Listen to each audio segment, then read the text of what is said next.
Que vaut la somme des nombres impairs de 1 à 99? C'est ce que nous allons voir dans cette vidéo, et d'une façon plutôt originale. Tout d'abord, la somme en question est 1 plus 3 plus 5 plus 7 plus 9 plus 11, etc. jusqu'à 99.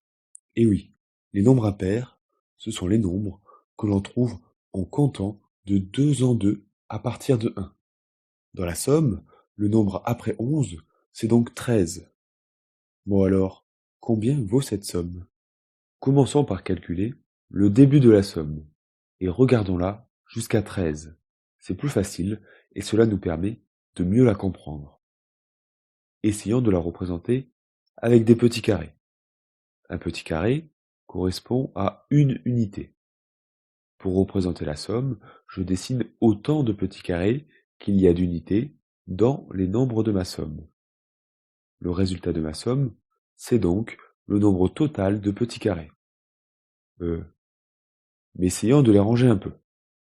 Dans une autre vidéo, on avait pu s'en sortir en empilant les petits carrés. Essayons de faire ça.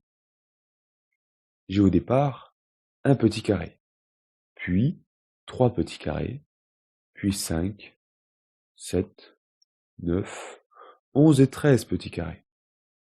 À ce stade, je remarque que la forme de ma figure ressemble à la moitié d'un rectangle.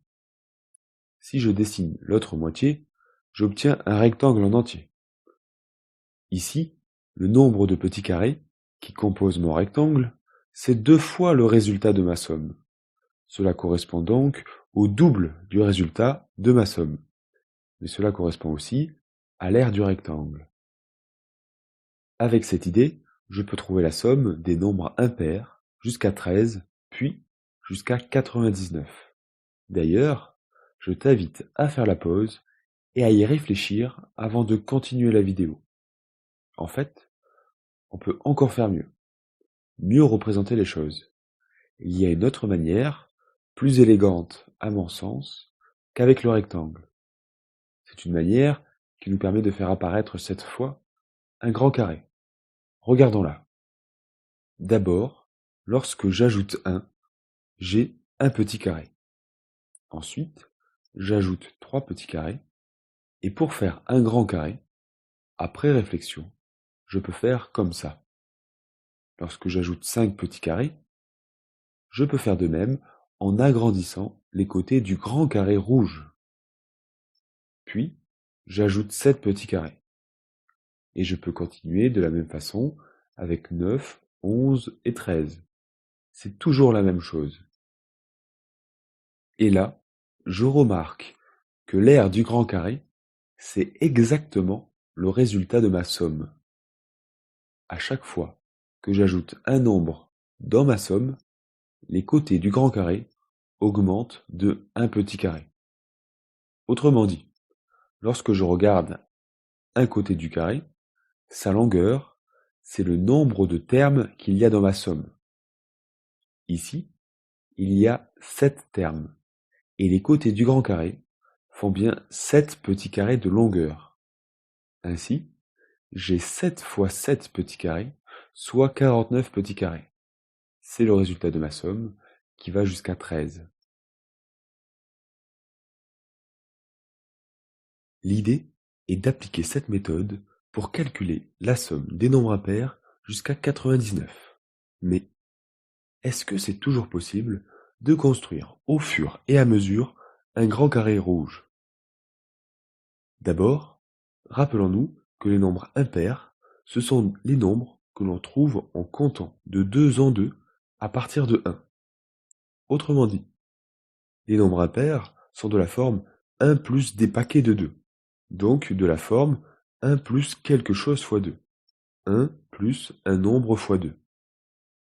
C'est la même chose que 1 plus 2 fois un nombre, 1 plus 2 paquets d'une certaine taille. Regardons maintenant la situation d'un peu plus près.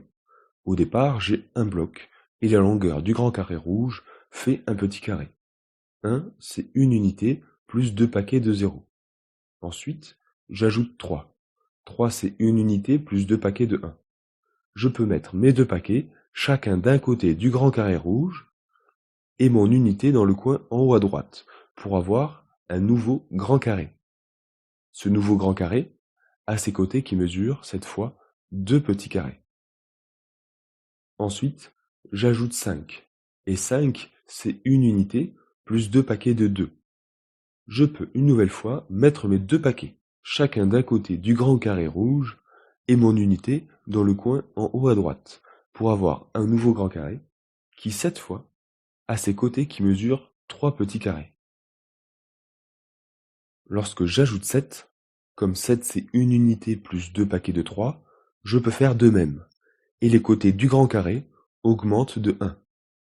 À chaque étape, j'ai deux paquets verts de petits carrés qui font chacun la même taille que les côtés du grand carré précédent. Une fois chacun ajouté d'un côté du carré, il ne me reste qu'à fermer le grand carré rouge avec l'unité bleue en haut à droite. Et on peut continuer indéfiniment. Construire un grand carré à chaque étape est donc possible, et je peux alors calculer ma somme de cette manière. Le résultat de ma somme correspond donc au nombre de petits carrés dans un grand carré rouge, et sur un côté, il y a exactement le nombre de termes dans ma somme. Mais ce dernier détail nous barre la route. Combien y a-t-il de termes dans ma somme? Pour le savoir, regardons le nombre de paquets de 2 écrits dans les nombres impairs. On voit qu'ils augmentent de 1 en 1. Comme 99 c'est 1 plus 2 fois 49, on aurait envie de dire qu'il y a 49 termes au total. Sauf que le premier paquet de 2, parmi les nombres impairs, c'est 0. Ça décale tout et je suis obligé de rajouter 1. J'ai donc dans ma somme 49 plus 1 terme, c'est-à-dire 50 termes. Ainsi, ma somme représente un grand carré rouge avec des côtés de 50 petits carrés de longueur. Dans ce grand carré, j'ai 50 fois 50 petits carrés, soit 2500 petits carrés. 2500, c'est donc le résultat de ma somme.